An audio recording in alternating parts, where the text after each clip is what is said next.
نواسۂ رسول حضرت سیدنا امام حسن مجتبیٰ رضی اللہ تعالیٰ عنہ 15 رمضان المبارک اور 3 ہجری مدینۃ المنورہ میں پیدا ہوئے ماشاءاللہ ماشاءاللہ۔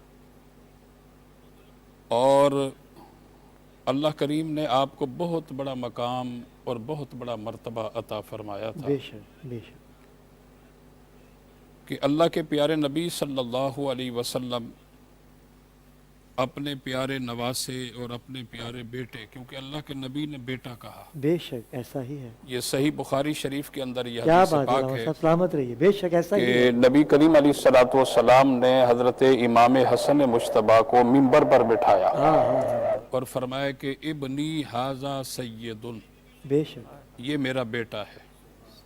تو جس سے سرکار اپنا بیٹا کہیں، کیا بات ہے، میں اور آپ کون ہوتے ہیں ان کی شان کو گھٹانے والے؟ بے شک بے شک۔ تو سیدنا امام حسن مجتبیٰ رضی اللہ تعالیٰ عنہ، جب ہم آپ کی سیرت پر نظر ڈالتے ہیں، آپ کے فضائل اور کمالات پر نظر ڈالتے ہیں، تو یقیناً آپ کی زندگی کا ہر گوشہ بے مثل و بے مثال ہے، بے شک بے شک۔ اور آپ کی عبادت کے پہلو پر غور کرتے ہیں تو اتنے بڑے عابد تھے کہ جب آپ فجر کی نماز پڑھنے کے لیے مسجد تشریف لے جایا کرتے تو آپ نماز اشراق تک مسجد میں ہی تشریف فرما ہوتے، سبحان اللہ سبحان اور پھر حج کے واقعات اگرچہ آپ کے اٹھا کر کے دیکھے جائیں تو امام حسن مجتبیٰ رضی اللہ تعالیٰ عنہ نے پیدل چلتے ہوئے 25 بار حج کیا۔ اللہ، بے شک سخاوت کے واقعات اگرچہ ہم دیکھتے ہیں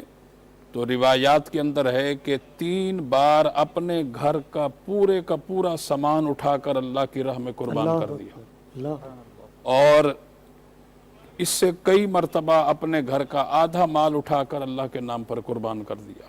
سبحان اور مسجد میں جب تشریف لے جاتے، ایک بار آپ تشریف لے گئے تو ایک شخص دعا کر رہا ہے کہ باری تعالیٰ مجھے 4000 درہم کی ضرورت ہے، آپ نے وہ دعائیہ کلمات سنے، اپنے گھر تشریف لے گئے، 4000 درہم اٹھا کر اللہ کے نام پر اس سے دے دیا۔ اللہ اکبر۔ اور جو آپ کا سوال ہے یہ صحیح حدیث پاک ہے، نبی کریم علیہ السلام نے جہاں یہ اعزاز حضرت امام حسن مجتبیٰ کو حاصل ہے کہ سرکار نے اپنا بیٹا کہا، اور یہ بھی صحیح حدیث پاک ہے کہ حضور نے ارشاد فرمایا کہ اللہ تعالیٰ میرے اسی بیٹے امام حسن مجتبیٰ کے ذریعے 2 گروہوں کے درمیان صلح کروائے گا، 2 جماعتوں کے درمیان صلح کروائے گا۔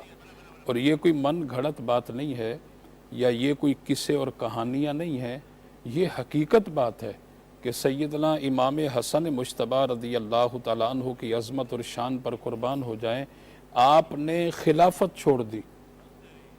اتنی بڑی قربانی ابرار بھائی، کیا بات، آپ اس بات کو سمجھ سکتے ہیں کہ اگر کسی کو دنیا کے اندر کوئی ایسا عہدہ مل جائے تو وہ اپنے عہدے کو آسانی کے ساتھ چھوڑنے کے لیے تیار نہیں ہوتا، بے شک لیکن قربان جائیں اس عظیم گھرانے کی شان اور عظمت پر۔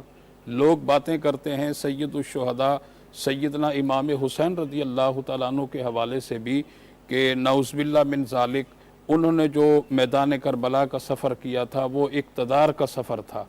ان بدبختوں کو یہ نہیں پتا کہ یہ حضور کا وہ عظیم گھرانہ ہے کہ ان کو اقتدار کی ضرورت ہی نہیں ہوتی، کیا بات ہے، ان کا کیا تو یہ بات ہے، مقام واہ ہے، واہ واہ واہ، ان کی تو یہ شان ہے سلامت رہیے، کہ کیا جس بات ہے، مقام پر کیا یہ بات ہے۔ اپنے پرنور قدموں سے ٹھوکر مار دیں اس ہائے مقام ہائے پر ہائے اقتدار ہائے، پیدا بے ہو شک، جاتا ہے۔ بے شک، تو ان کیا کو بات ہے۔ اقتدار کی کیا جن ضرورت کے ہوگی؟ کپڑے ملائکہ لے کے آئے بے جنت شک، سے، وہ کیا ہوں گے؟ جی یہ تو بالکل۔ کیا خوبصورت بات ہے تو آپ کی۔ لہٰذا یہ وہ عظیم گھرانہ ہے کہ ان کو اقتدار کا کوئی شوق بے نہیں شک ہے، ایسا ہی ہے۔ اقتدار کی کوئی انہیں ضرورت نہیں ہے۔ اقتدار جو ہے وہ اس عظیم گھرانے کی چوکھٹ کا محتاج ہے۔ صدقہ بھی یہ نہیں کہہ سکتے گھرانہ آپ جی اس کو۔ صدقہ بھی ان کا ہے، بے اس شک، گھرانے کو جو ہے اقتدار کی کوئی محتاجی بے نہیں ہے، شک، یہ وہ عظیم الشان گھرانہ ہے۔